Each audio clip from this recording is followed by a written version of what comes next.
ආයුබෝවන් මම දර්ශන නැවතත් මට අදත් කතා කරන්න හිතුණා පොඩ්ඩක් මේ කොවිඩ් සම්බන්ධ මාතෘකාවක් ගැන මම කලිනුත් කිව්වා වගේ අපි අර කොච්චර වෙනත් මාතෘකා ගැන කතා කරන්න හිතුවත් සමහරලාට අපිට මගහැර යන්න බැරි නිසා විශේෂයෙන්ම අලුත් තොරතුරු නිර්මාණය වෙන හින්දා මේ මාතෘකාව ගැන මම හිතනවා ඒකේ අපිට විවිධ පැති වලින් ගැන කතා කරන්න පුළුවන් කියලා මේ එකක් තමයි මේ මම දැකපු වීඩියෝ එකක් හින්දා තමයි මට මේක මේ ගැන කතා කරන්න හිතුනේ YouTube එකේ දැකපු වීඩියෝ එකක් හින්දා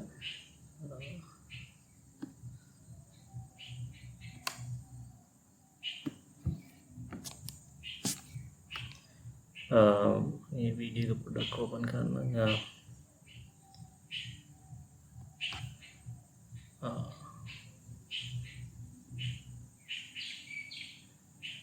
ඇත්තටම මේක මේ ගර්ට් වැන්ඩෙන් බොෂ් මං හිතන්නේ යාගේ නම මං හරියට ප්‍රොනවුන්ස් කරලා කියලා හිතනවා මේ ඔහු ඇත්තටම මේ ඔහුගේ වීඩියෝ එකක් ඔහු මුලින්ම මම දැක්කේ Twitter ගිණුමේ ඔහු ගැන මේ ඔහු පළ කරලා තිබ්බ ඉන්ටර්විව් එකක්. ඒතකොට ඒකේ ඉන්ටර්විව් එක ඒකට අනුරූප තව ඉන්ටර්විව් එකක් මේ පස්සේ බලන්න ලැබුණා මේ YouTube channel එකේ. මම මේක ප්ලේ කරන්න නැතුව ඉන්නා මොකද එහෙම වුණොත් සමහරවිට අර කොපිරයිට් ඉෂුස් වෙන හින්දා. ඒ වගේම තව ඉන්ටර්විව් එකක් තියෙනවා ඔහුගේම මේ තව බ්‍රිතාන්‍යයේ ඉන්න වෛද්‍යවරයෙක් එක්ක කරපු ඔන්ලයින් ඉන්ටර්විව් එකක්. මම මේ ලින්ක්ස් දාන්නම් මේ ඉන්ටර්විව් වල මේ සහ ඔහුගේ Twitter page එකේ එහෙම මේ description එකේ ගර්ඩ් කියන්නේ මම හිතන්නේ ඔහුගේ LinkedIn profile එකට ගියාම ඔහු මේ ටිකක් ඉන්ටරෙස්ටිං චරිතයක්. ඔහු විද්‍යාඥයෙක් කියලා කියන්න පුළුවන්. ඔහු ගොඩක්ම වැක්සින් ඉන්ඩස්ට්‍රි එකත් එක්ක සම්බන්ධ වෙලා හිටපු කෙනෙක්. ඔය පේන්නේ මේ විශේෂයෙන් ඔහු head of vaccine development office කියන මේ අතනතුරු දවල් තියෙනවා German Center of Infection Research කියන ආයතනයේ නම් කාලයක් ඊළඟට මේ විශේෂයෙන්ම වඩාත්ම සිද්ධ ගන්න සුළු කරුණක් තමයි මේ Global Alliance for Vaccines and Immunization Gavi කියන එක මම හිතන්නේ Bill and Melinda Gates Foundation එක සහ ඒ vaccine හදන කම්පැනි UNICEF ඒ ඔක්කොම එකතු වෙලා හදාගත්ත මේ ආයතනයක්. ඒකේ ඔහු වැඩ කරලා තිනවා මේ Ebola vaccine program එකේ coordinator විදියට යම් කාලයක්. ඊළඟට Bill and Melinda Gates Foundation එකෙත් වැඩ කරලා තිනවා වසර 3ක කාලයක්. ඉතින් ඒ වගේ අර vaccine නිෂ්පාදන ක්‍රියාවලිය එක්ක බොහොම මේ ඉන්වෝල්ව් වෙලා හිටපු පුද්ගලයෙක්. ඉතින් ඒ සම්බන්ධ විශේෂඥයෙක් කියන්න පුළුවන්. GlaxoSmithKline company එක ඩිවිෂන් එක හෙඩ් වෙලා ඉඳලා තිනවා රිසර්ච් ඇන්ඩ් ඩෙවලොප්මන්ට්. සෝ ඉතින් කියන ගොඩක් අර මේ වැක්සින් ඉන්ඩස්ට්‍රි එක බොහොම කිට්ටුවෙන් වැඩ කරපු එක්කෙනෙක් කියලා හිතන්න පුළුවන්. ඒකින්ද තමයි මම හිතන්නේ මේක ඒකත් එක හේතුවක් මේ ඉන්ටර්විව් එක වැදගත් වෙන්න. ඉතින් ඔහු මෙතෙන්දි මතු කරන කාරණේ ටිකක් විවාදාත්මක කාරණයක් මේ වැක්සිනේෂන් සහ පොදුවේ කොවිඩ් මර්ධනයට ගත්ත ක්‍රියාමාර්ගවල ගැන විවේචනයක් තමයි ඔහු ඉදිරිපත් කරන්නේ. දැන් නම් මම හිතන්නේ ඔහු ඉන්ඩිපෙන්ඩන්ට් කන්සල්ටන්ට් කෙනෙක් විදිහට වැඩ කරන්නේ අර ආයතනයක ඍජුව සම්බන්ධ නැහැ. ඉතින් ඒකින් හින්දා වෙන්න ඕනේ ඔහුට ඒ වගේ අදහස් පළ කරන්න මේ නිදහසක් තියෙනවා.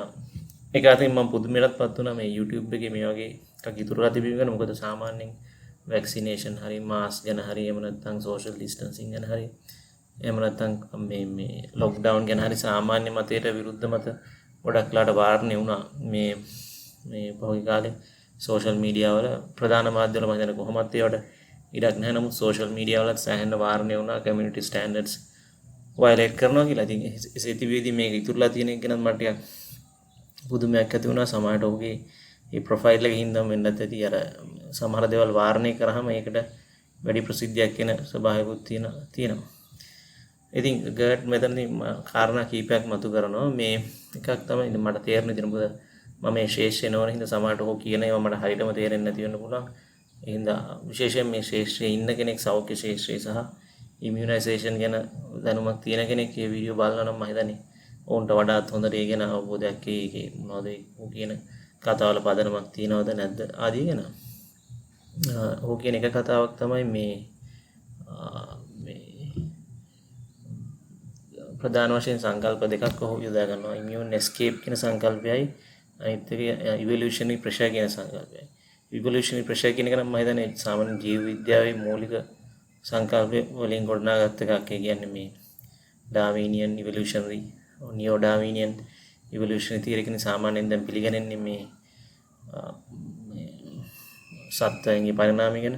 දැන් ඉතින් සමහර මම හිතන්නේ සුළු පිරිසක් ඉන්නවා විද්‍යාඥයන් සහ විද්‍යාඥයන් නොවන මේ ඉතා සුළු පිරිසක් ඒ ඩාවිනියන් පැරඩයිම් එක ක්වෙස්චන් කරනවා. හැබැයි ඒගොල්ලෝ උනත් අර මයික්‍රෝ ඉවොලුෂන් කියන එක පිළිගන්නවා. එතන කියන්නේ එක සත්ත්ව විශේෂයක් ඇතුලේ කුඩා වෙනස්කම් වෙන්න පුළුවන් මේ කියන එක මේ ඉවොල් වෙන්න පුළුවන්.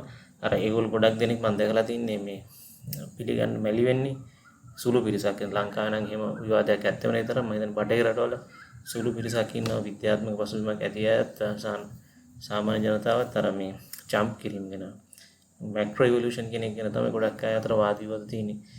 මේ ඉතින් කෙසේ වෙතත් හැමෝම පිළිගන්නවා මයික්‍රෝ ඉවොලුෂන් කියන්නේ වෛරස් බැක්ටීරියා වගේ ඒවා ඉවෝල්ව් වෙන්න පුළුවන් මේ කියන එක. ඒක ගැන මම හිතන්නේ එච්චර විවාදයක් නැහැ. ඉතින් ඒක එක්තරා දුරක ඉන්ද්‍රිය ගෝචරත් වගේ. මොකද අපිට පරීක්ෂණාගාරයක මම හිතන්නේ විද්‍යාඥයින්ට ඒක නිරීක්ෂණය කරන්න පුළුවන්. මොකද ඒගොල්ලන්ගේ අර රෙප්ලිකේෂන් සයිකල් එක කියන එක බොහොම කෙටි කාලයක් තියෙන හින්දා. දැන් ඔව් කියන එකක් තමයි මේ ඉවොලුෂනරි ප්‍රෙෂර් එක වැඩි වෙනවා මේ වැක්සිනේෂන් හින්දා. විශේෂයෙන් මේ මට්ටමට මාස් වැක්සිනේෂන් එකක් මුළු ලෝකෙම විශාල ජනගහනයක් වැක්සින් කරන එක ඒක කියන්නේ මීට කලින් එහෙම මේ දැන් වෙලා නැහැ මේ මට්ටමින්. ඉතින් ඒකත් එක්ක මේ විශාල ඉවොලුෂනරි ප්‍රෙෂර් එකක් නිර්මාණය වෙනවා මේ වෛරස් එකට මේ ඒකට මියුටේට් වෙන්න කියන්නේ. අනිත් එක තමයි මේ වැක්සින්ස් ඔහු හඳුන්වන්නේ ප්‍රොෆිලැක්ටික් වැක්සින්ස් කියලා. ඒ කියන්නේ මේ ස්ටීරලයිසිං වැක්සින්ස් කියලා නෙමෙයි. කියන්නේ ප්‍රොෆිලැක්ටික් කියලා හඳුන්වන්නේ මම හිතන්නේ අර නිෂ්පාදකයෝත් ගොඩක් කියලා තියෙනවා මේකෙන් රෝග ලක්ෂණ අඩු කිරීමක් තමයි වෙන්නේ. නැතුව ඉන්ෆෙක්ෂන් එක නැවැත්වීමක් වෙන්නේ නැහැ කියන එක. එතකොට අර يعني වැක්සින් එක ගත්ත කෙනෙක්ගේ වුණත් ඒක මේ ඉමියුන් එස්කේප් කියන එක අනිත් සංකල්පය. ඉමියුන් එස්කේප් වෙන්න පුළුවන්. මොකද අර මේ ඔවුන්ගෙන් අනිත්යට වෛරස් එක මේ මුදා හැරෙන්න පුළුවන්.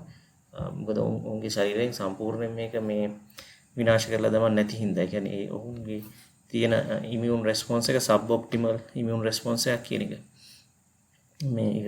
ඒක පූර්ණ වශයෙන් වෛරස් එක විනාශ කරන්නේ නැහැ කියලා උදාහරණයක් විදිහට හොගන්නේ උපමාවක් විදිහට. ඇත්තටම අපි සාමාන්‍යයෙන් වෛරස් ගැන මේ බැක්ටීරියා ගැන කතා කරොත් තියෙනවනේ අර මේ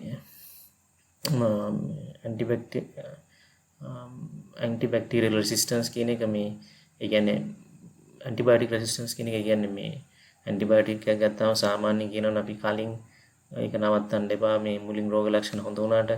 මොකද එහෙම වුණොත් අර මේ පොඩ්ඩක් හරි ඉතුරුලා තිබ්බොත් ඒක ඊට වඩා අර ඇන්ටිබයොටික් එක රෙසිස්ටන්ට් විදිහට නැවත නිර්මාණය වෙලා මේ ලොකු ප්‍රශ්නයක් වෙන්න පුළුවන් කියන එක.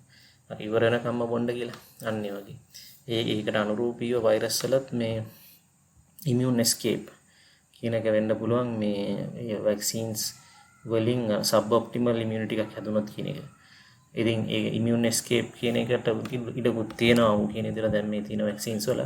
අනිත් පැත්තෙන් ඉවොලුෂනරි ප්‍රෙෂර් එකක් ලොකුටක් තියෙනවා. ඉවොලුෂනරි ප්‍රෙෂර් එකක් තියෙන හින්දා මේ ඒක යම් ආකාරයක පෙළඹවීමක් වෙනවා. ඒක පීඩනයක් එල්ල කරනවා වෛරස් වලට අලුත් වේරියන්ට්ස් හදන්න. වඩා ආසාදිත වේරියන්ට්ස් හදන්න කියන එක.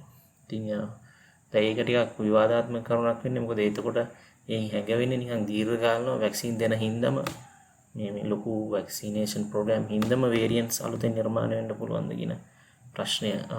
විශේෂයෙන් ඔහු අර හර්ඩ් ඉමුනිටි ගැන විස්තර කරන විදිහට මට තේරුණේ අර හර්ඩ් ඉමුනිටි කියන්නේ සාමාන්‍යයෙන් නිකන් අර අපි හිතන විදිහට සමජාතීය විදිහට වෛරස් එකක් ව්‍යාප්ත වෙලා ඒක ආසාදනය වීමක් ගැන නෙමෙයි. මේ කියන්නේ ඒකට ඉමුනිටි හැමෝගෙම හැදෙනවට වඩා ඔය කියන්නේ අර පොපියුලේෂන් අතර ජම්ප් කරනවා කියලා මේ. ඒ කියන්නේ මුලින්ම දැන් අපේ සාමාන්‍ය ස්වභාවික ප්‍රතිශක්තිය වැඩි ළමයි තරුණයගේ ඊට වඩා ලේසිනේ මේ ප්‍රතිශක්තිකරණය අඩු අයට වෛරස් එකක් ආසාදනය කරන ඒගොල්ලන්ට මුලින් හැදෙනවා. ඊට පස්සේ අනිත් පැත්තට ජම්ප් කරනවා. ඊට පස්සේ අනිත් පැත්තටම ජම්ප් කර ඉන්නවා කියන එක. නමුත් එහෙම තමයි සයිකල්ස් 3කින් විතර සාමාන්‍ය ස්වභාවික වෛරස් එකකට හර්ඩ් ඉමුනිටි හැදෙන්නේ කියලා. දැන් මෙතනදී වෙන්නේ අපි හිතමු තරුණ වයසක අයට වැක්සින් එක දීලා එතකොට වැක්සින් වෛරස් එකට මේ ප්‍රෙෂර් එකක් එනවා. දැන් එයාට පවතින නම් අනිවාර්යෙන්ම එයා ඉන්ෆෙක්ට් ඉන්ෆෙක්ෂන් රේට් එක වැඩි කරගන්න වෙනවා තරුණයට ඕ ළමයින්ට. එතකොට අනිත් පැත්තෙන් ඉමුන් එස්කේප් එකකුත් වෙන්න සම්භාවිතතාවයක් තියෙනවා මේ. ඒකේ සබ් ඔප්ටිමල් ඉමුන් රෙස්පොන්ස් එකක් තියෙන හින්දා. එතකොට ඇත්තටම මේකෙන් වෙන්න පුළුවන් දේ තමයි යා කියන විදිහට ළමයින්ට හා තරුණයට වැඩියෙන් ආසාදනය වෙන වෛරස් ස්ට්‍රේන්ස්, වෛරල් ස්ට්‍රේන්ස් ප්‍රභේද නිර්මාණය වෙන්න පුළුවන් කියලා. මොකද ඩාවිනියන් තියරි එක අනුවම ඩාවිනියන් කියන්නේ සිලෙක්ෂන් එක ඇප්ලයි කරොත් මියුටේෂන් සිලෙක්ට් වෙනවා වැඩිපුර අර දැනට යන්න මේ මොකද දැන් එල්ඩර්ලි පොපියුලේෂන් එක අපි වැක්සිනේට් කරනකොට එයාට යන්න පහසු ළමයින්ටනේ. එතකොට අන්න එහෙම අලුත් ස්ට්‍රේන්ස් නිර්මාණය වෙනවා කියන එක. ඒක එකක් කොහොම අද කරන කාරණේ. ඊළඟ එක තමයි ඔහු කියන තවත් දෙයක් තමයි මේ ඒ වැක්සින් වලින් හැදෙන ඉමුනිටි එකත් ඒක මේ ස්පෙસિෆික් ඉමුනිටි එකක් නේ. කියන්නේ ස්පෙસિෆික් ඇන්ටිබොඩීස් හැදෙන්නේ. එතකොට ඒ ස්පෙસિෆික් ඇන්ටිබොඩීස් හැබැයි අර මියුටේෂන්ස් වලට උරුතු දෙන්නේ නැහැ. දැන් ඒක මම හිතන්නේ මේ සාමාන්‍යයෙන් මම දැක්කර මේ මහාචාර්ය නිලිකා මලවිගේ සාකච්ඡාවක් තිබුණා මේ සන්ඩේ ටයිම්ස් පත්තරයේ. මෙතන මේ මතු කරලා තිබ්බ දෙයක් තමයි මේ මියුටේෂන්ස් වලදී මේ දැනට තියෙන මේ වැක්සින්ස් ඒ කියන්නේ ඒවා මොඩිෆයි කරන්න, ඒවා ඉක්මනට මොඩිෆයි කරලා ඩිප්ලොයි කරන්න පුළුවන් කියන එක. ඒකෙන් ගෙවෙන දේ තමයි දැනට තියෙන වැක්සින්ස් ඒ ආකාරයටම වැඩ කරන්නේ නැති වෙන්න පුළුවන් මේ මියුටේෂන්ස් වලට. එතකොට මේ මියුටේෂන්ස් වලට අලුත් වැක්සින් හදන්න වෙනවා. දැන් මේ අලුත් වැක්සින් හැදුවාම මේ ඒවට නැවතත් අර ඒ හරහා නැවතත් ඉමුන් ස්කේප් වෙලා ඊටත් වඩා ප්‍රබල වේරියන්ට්ස් හැදෙන්න පුළුවන්. ඊට පස්සේ නැවතත් වැක්සින්ස් හදන්න. මොකද දැන් ගර්ඩ් කියන විදිහට මේ සාමාන්‍යයෙන් පැය 10ක් විතර තමයි මේකේ රෙප්ලිකේෂන් සයිකල් එක. ඒක අපිට කවදාවත් අර මේ මියුටේෂන් එකත් එක්ක තරම් කරලා දිනන්න බෑ. හැමදාම මේ නොනවතින අරගලයක වගේ ඉන්න වෙනවා. ඒකට මේක කියන්නේ තහවුරු කරන මේ මතයක් මම දැක්ක බ්ලූම්බර්ග් සංග්‍රහයේ. බ්ලූම්බර්ග් කියන්නේ සාමාන්‍යයෙන් ටිකක් මේ මේන්ස්ට්‍රීම් මීඩියා එකක් නේ. ඒක කියනවා මේ මියුටේෂන්ස් එමත් එක කවදාවත් මේ අපිට කවදාවත් නෝමල් තත්ත්වයට යන්න බැරි වෙයි කියන එක. ඉතින් එතනදි කියලා නෑ මේ වැක්සිනේෂන් හින්දාම ඒකට මේ මියුටේෂන් නිර්මාණය වෙන්න පෙළඹීමක් එයි කියලා වෛරස් එකට. නමුත් ඒක එක්තරා විදිහක හැඟ වෙනවා අර මියුටේෂන්ස් සහ වැක්සින් අතර නිකන් එක්තරා විදිහක නොනවතින අරගලයක් මේ නිර්මාණය වෙයි කියලා. දැන් ඒකේ ගොඩක් ඉම්ප්ලිකේෂන්ස් තියෙනවා. එකක් තමයි ඉතින් දැන් ඒකේ සමාජීය පැත්තක් තියෙන පුළුවන්, ආර්ථික පැත්තක් තියෙනවා විශේෂයෙන්ම. මොකද ඒක වැක්සින් නිෂ්පාදකයන්ට ඒකෙන් ප්‍රයෝජනයක් වෙන්න පුළුවන්.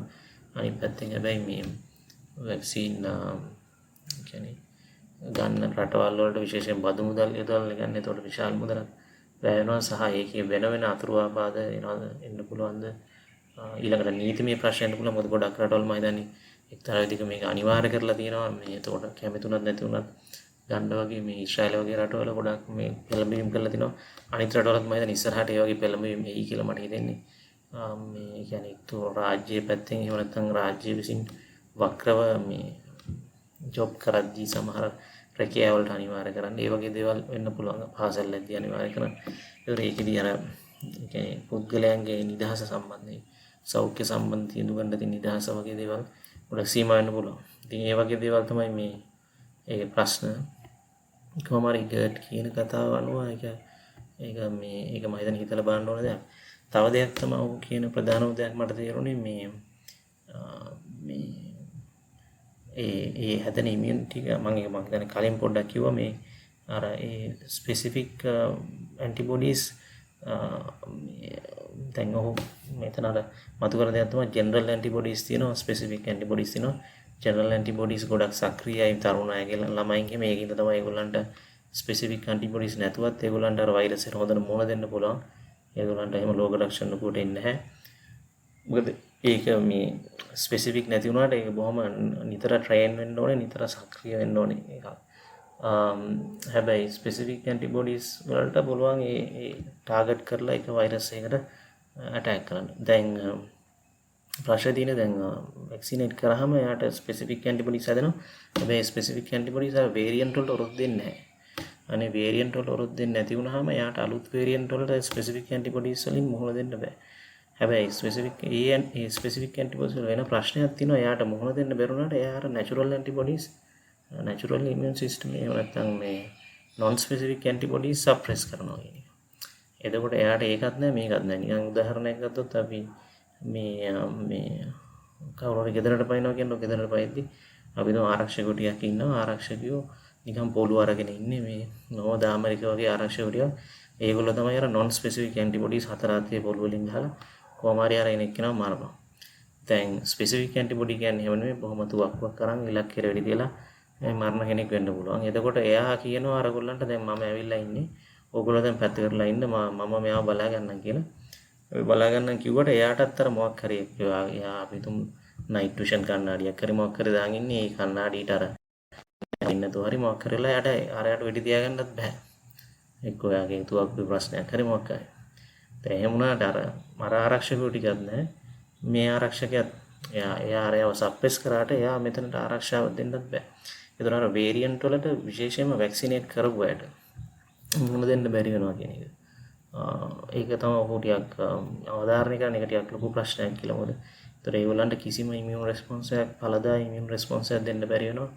විශේෂයෙන් මේ වැක්සිනේට් කරපු අයට දැන් ළමයින්ටත් මම හිතන ඉස්සරහට වැක්සින් දෙන්න වගේ වටේ රටවල විශේෂයෙන් මේ ගැන කතාවක් තියෙනවානේ. එතකොට අර සාමාන්‍යයෙන් නැචරල් ඉමුනිටි එක හොඳ අයටත් ඒගොල්ලන්ගේ ඉමුන් රෙස්පොන්ස් එක සප්‍රෙස් වෙනවා කියන එක. ඔහු විශේෂයෙන්ම කියන්නේ මේ නැචරල් ඉමුනිටි කියන එක නැත්නම් non specific antibodies තවත් කියනවා natural killers කියලා NK cells කියන එක. ඒවායේ ක්‍රියාකාරීත්වය ගැන අවධානය බොහොම මදි කියලා. උන්ට වඩා අර මේ specific antibodies ගැන තමයි හැමතැනම අවධානය යොමු වෙලා තියෙන්නේ කියන එක. ඒක වෙනස් විය යුතුයි කියලා aku කියන්නේ.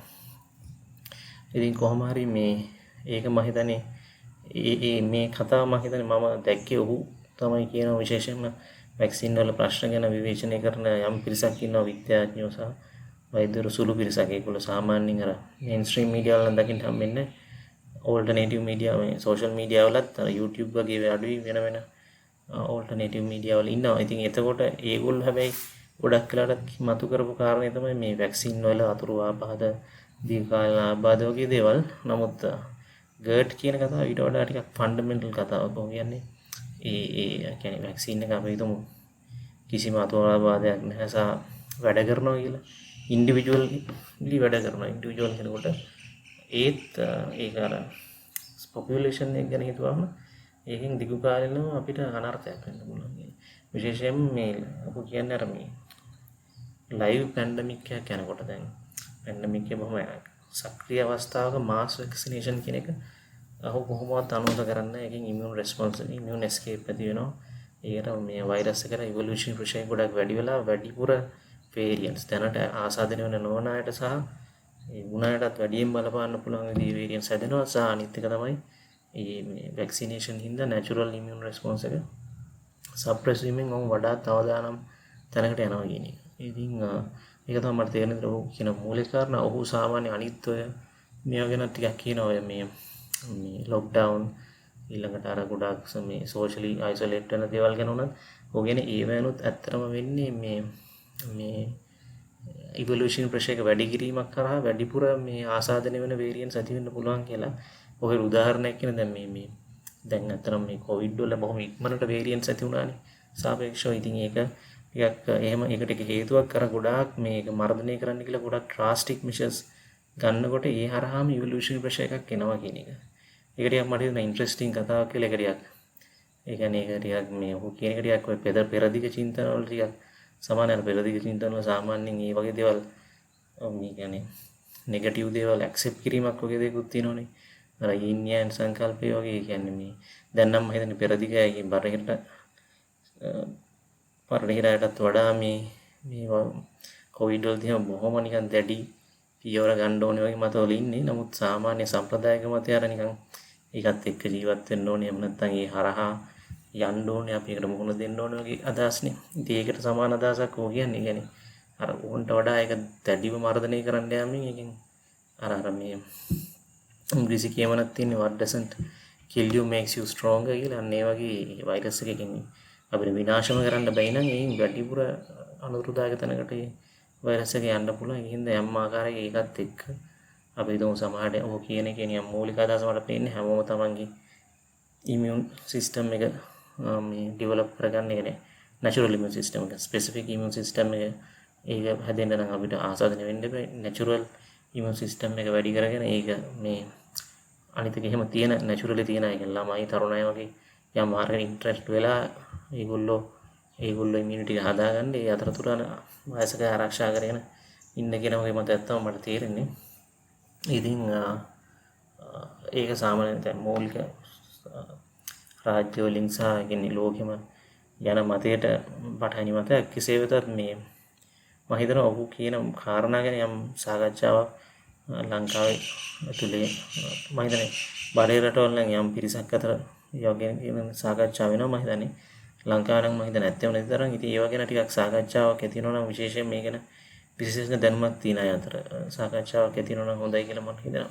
දැන් මේ ඉමියුන් එස්කේප් කියන එක ටිකක් වෙන අවස්ථාවලත් ටිකක් බාරතා වෙලා තියෙනවා නැත්තේම නැහැ මේ වැක්සින් එස්කේප් කියලා මේ නියුමෝනියා සම්බන්ධ වැක්සිනේෂන් ප්‍රෝග්‍රෑම් එකකදී 2007 පත්‍රිකාව වගේ ගැන වාර්තා කරලා තිනවා ඊළඟට hepatitis B vaccine virus එකේ vaccine escape mutations අප්‍රිකාවේ ඇති වුණා කියන එක මේ වාර්තා කරලා තිනවා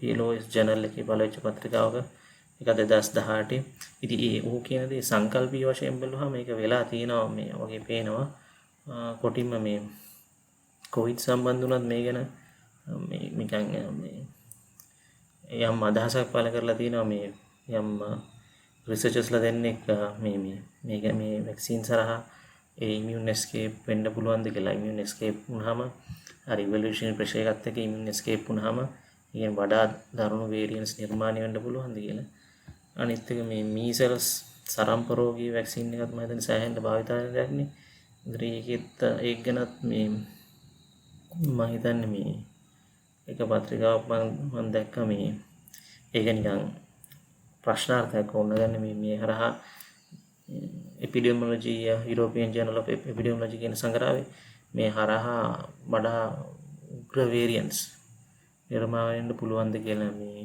ඒක මේ ගැන අදහසක් පළ කරගෙන ඒක ගර්ට් විතරක් කියන අදහසකුත් නෙමෙයි හැබැයි ගර්ට් තමයි මම හිතන්නේ මම දැක්ක විදිහට අර ඒක ගැන වඩා නිශ්චිතව මේ කොවිඩ් සම්බන්ධයෙන් වඩා නිශ්චිතව අදහස් පළ කරලා තිබේ සහ ඔහුගේ අදහස් එක්තරා විදිහට විශේෂ වෙන්නේ ඔහු මේ බිල් ඇන්ඩ් මෙලින්ඩා ගේට්ස් ෆවුන්ඩේෂන් එක සහ ගැවි වගේ සංවිධානවලත් ඔහු වැඩ කළා තියෙන හින්දා ඔහු ඒ කියන්නේ දැන් ඒ සංවිධානනේ ගොඩක් මේ ඒ සංවිධාන ඉස්සරහින්ම ඉන්නවනේ මේ ග්ලෝබල් වැක්සිනේෂන් ක්‍රියාන්විතයේ ඒ හින්දා විශේෂයෙන්ම ළමයින්ට වැඩිපුර අවධානමක් එන්න පුළුවන් කියන අදහස තමයි මම දැන් එතන ටිකක් හිතලා බලන්න ඕනේ විශේෂයෙන්ම ඕකට දැනට තියෙන මේ කොවිඩ් සම්ප්‍රදාය මුලින්ම ආපු වේරියන්ට් එකෙන් ලොකු බලපෑමක් නැති බව වෙන්න තියෙන නිසා අපි ගන්න පියවර වලින් සමහරට උන්ට වඩා අවධානමකට මුහුණ දෙන්න වේරියන්ට්ස් නිර්මාණය වෙන්න පුළුවන් ද කියන එක සහ සමහරට උන්ටත් වැක්සින් කරොත් උන්ගේ අර නැචරල් ඉමියුන් සිස්ටම් එක සප්‍රෙස් වෙලා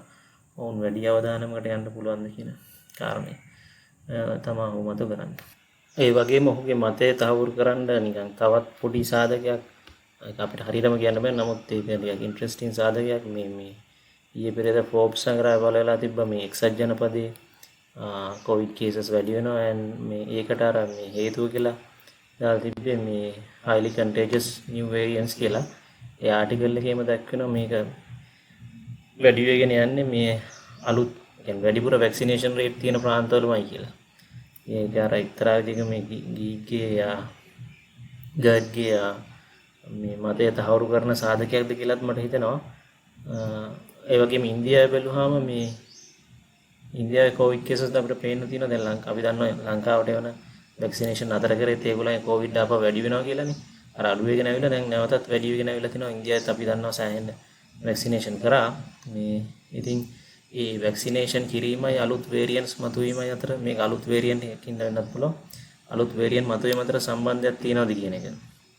ඉතින් ඒක ඇත්තට මේක තමයි ගර්ඩ්ගේ මූලික මේ උපන්‍යාසය වෙන්නේ උපකල්පනය වෙන්නේ. ඉතින් ඒක තහවුරු වෙන සිද්ධියක්ද කියලා මේක බලන්න ඕන කියලා මට හිතෙනවා. මට මේකත් එක තව පොඩි කාරණයක් වෙනවා. තව පොඩි දෙයක් තමයි ඇත්තට මේක නිකන් ඒක නම් නිකන් නිකන් දෙක ප්‍රකල්පනයක් විතරයි. දැන් මේ සෙකන්ඩ් මොනවද මේ වේරියන්ට් නිර්මාණය වෙච්ච රටවල් තියෙනවනේ බ්‍රසීල්, ඊළඟට මේ සවුත් ඇෆ්‍රිකා, ඊළඟට මේ එංගලන්තේ ඒ රටවල් තුනේම ඇත්තටම ලොකුවට වැක්සින් ට්‍රයල්ස් ඒ රටවල්.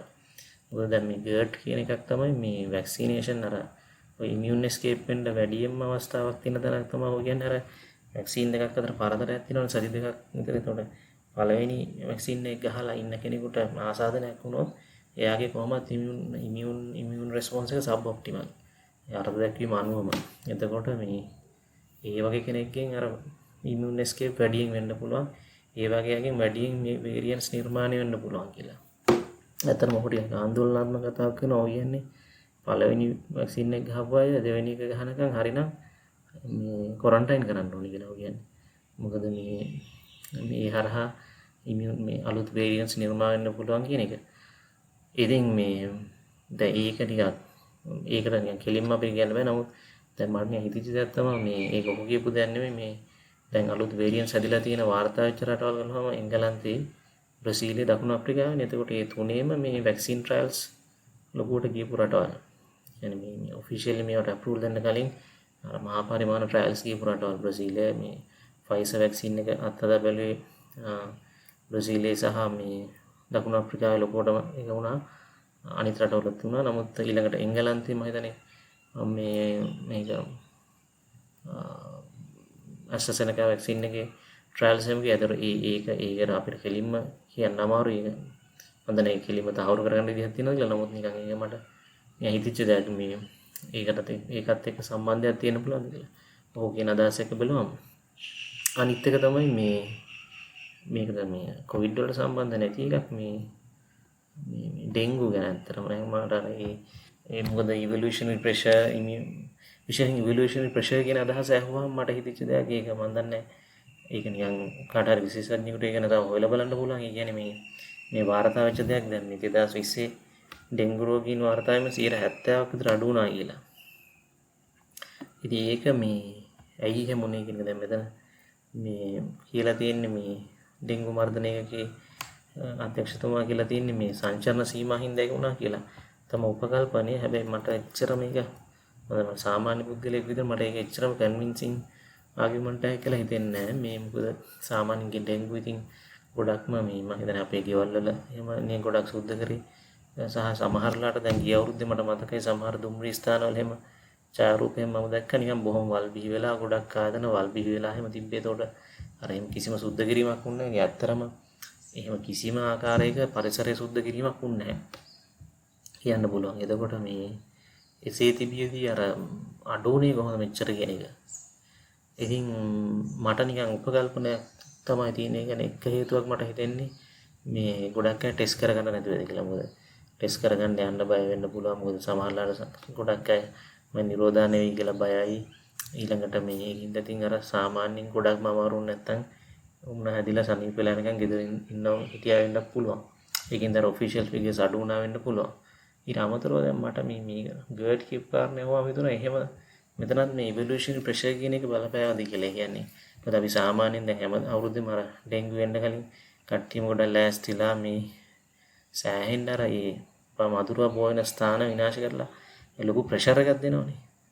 ඒ ප්‍රෙෂර් එක හින්දාම සමහරට මధుරව ඊට වඩා මේ වෙනස් වේරියන්ට්ස් හදුනද මధుරවන්ගේ එහෙම නැත්නම් වෛරස් එකේ වැඩිපුර මේ ඉන්ෆෙක්ෂස් විරුලන්ට් වේරියන්ට්ස් හදුනද කියලා නිකන් මම හිතුණා ඒ වගේ දෙයක් එතන වෙලාද කියලා. දැන් මෙතන අපි කිසිම ඇක්ෂන් එකක් ගත්තේ නැති හින්දා මේ ඒ විදිහට ප්‍රෙෂර් එකක් ආවේ නැද්ද වෛරස් එකට. يعني අපි ගොඩක් දෙනෙකුට සමහරට ඩෙන්ගු හැදෙන්නත් ඇති අපි දන්නේ නැති වෙන්න පුළුවන්. මොකද ඒක ඇත්තට ඉන්ෆෙක්ෂස් වේරියන්ට් එකක් නොවෙන්න පුළුවන්. අපේ මේ ඉමියුන් සිස්ටම් එකෙන් ඒක මේව කරා වෙන්න පුළුවන් කියන එක මම දන්නේ. එහෙම මම හිතන්නේ ඒ වගේ මතයක් දැන් ඔෆිෂියලි දිනවා කියලා නිකන් මට නිකන් හිතෙච්ච දෙයක්. ඒ අයිඩියා එක මෙතනට ඇප්ලයි කරොත් මේ ඇයි මේ ඩෙන්ගු මෙච්චර අඩු වුනේ කියන්නේ සමහරලාට අපි ගන්න ඇක්ෂන් වලින්ම අපි දේවල් වඩා මේ නරක තැනකට ගෙනියනවාද කියලා. ඒකත් අර පෙරදිග චින්තනය අර ඔය ඉන්යන් සංකල්පය වගේ දේවල් එක්ක නිකන් ගලපන්නත් පුළුවන්. මේ පෙරදිග කියලා අර මම කිව්වා දැන් නම් පෙරදිග චින්තනය කිව්වම ගොඩාක් මේ කොවිඩ් වලින් පස්සේ මම නම් දැක්කේ ගොඩක් වෙලාට හරි දරුණු නිකන් දැඩි විදියට මේව මර්ධනය කරන්න ඕන වගේ අදහස් තමයි ගොඩක් දෙනා තුළ තියෙන්නේ. මේ පෙරදිගින් නැගේ සමහරට බටහිරින් නැගේ ඊට වඩා ටිකක් ඒක අඩුයි වගේ පේනවා. ඉතින් කොහොම හරි මේ නමුත් සම්ප්‍රදායිකව පෙරදිග තිබ්බේ නිකන් ඒ වගේ අදහසක් නේ. ඉතින් මේ ඒකත් නිකන් හිතලා බලන්න වටින කාරණයක් කියලා මට හිතෙනවා. ඒක මට හරියටම ඒක කියන්න බෑ. මේ ඒකමයි හේතුව කියලා. කොහොම වෙතත් මම හිතනවා ඒක මේ කාරණේ විශේෂයෙන් මේ ඩෙන්ගු නම් අපිට දැන් එච්චර අහන්න ලැබෙන්නේ නැහැ නේ. නමුත් මේ කර්ට්ගේ මේ විශේෂයෙන් මේ ඉන්ටර්වියු එක අහන්න කියලා මම ඉල්ලීමක් කරනවා. ඒක මොකද ඒක ඔහු කියන කතාවල යම් පදනමක් තියෙනවා කියලා මට හිතෙන සමාඩිය ඒ නිෂ්ප්‍රභා කරන්න කරුණු තියෙනවා වෙන්න පුළුවන්. ඉතින් ඒක අපිට හරියටම දැනගන්න වෙන්නේ කාලයත් එක්ක. හැබැයි මේ දැන් මේ බ්ලූම්බර්ග් සංග්‍රහයේ තියෙන ලිපියක් එක්තරා විදිහක ඔහු කියන දේ ඇත්තටම තහවුරුත් වෙනවා වගේ නිකන්. හැබැයි එතන උන් කියන්නේ මේ වැක්සිනේෂන් එක එකට බලපානවා කියලා. කිසිසේත් උන් කියන්නේ මේ වේරියන්ට් එක කවදාවත් මේක පර්මනන්ට් පැන්ඩමික් එකක් වෙයි කියන එක තමයි කියන්නේ. නමුත් අපි ඉතිහාසය බලුවම මේ පර්මනන්ට් පැන්ඩමික් තිබිලා නැහැනේ. දැන් ස්පැනිෂ් ෆ්ලූ එක වුණත් කියන්නේ අවුරුදු දෙකක් විතර තිබ්බා කියලානේ. මේක තිබුණා ඒක ඉවර වුණා. දැන් මේ කොවිඩ් ගැන විතරනේ මේ පර්මනන්ට් පැන්ඩමික් එකක් කියන්නේ. ඉතින් ඒක වෙන්න හේතුව අපි ගන්න අර ඉන්ටර්වෙන්ෂන් මෙකැනිසම්ස් මොකද කියන එක විශේෂයෙන් මේ වැක්සින් මාස් වැක්සිනේෂන් හින්දාමද ඒක වෙන්නේ කියන ප්‍රශ්නය තමයි මේ ප්‍රශ්නේ මම හිතන වැදගත් ප්‍රශ්නයක්. මොකද ඒක සාමාන්‍ය අපි ඉතිහාසයේ කිසිම අවස්ථාවක දක්වපු නැති දෙයක් නේ පර්මනන්ට් දිගට යන පැන්ඩමික් එකක් ගැන අදහස අලුතෙන් වේරියන්ට්ස් ඇදලා අන්න එකයි. ඉතින් මේ ඒක ගැන තමයි මට ඇත්තටම කතා කරන්න අවශ්‍ය වුණේ. ඉතින් ඕගොල්ලන්ට ඒ ගැන මේ මොන හරි අදහස් තියෙනවා නම් බලන්න සහ මේ රෙෆරන්සස් ටික මම දාන්න ඩිස්ක්‍රිප්ෂන් එකේ. බොහොම සුදි සම්බන්ධ වුණාට නැවතත් මෙවැනි වීඩියෝ එකකින් හමු වෙනවා.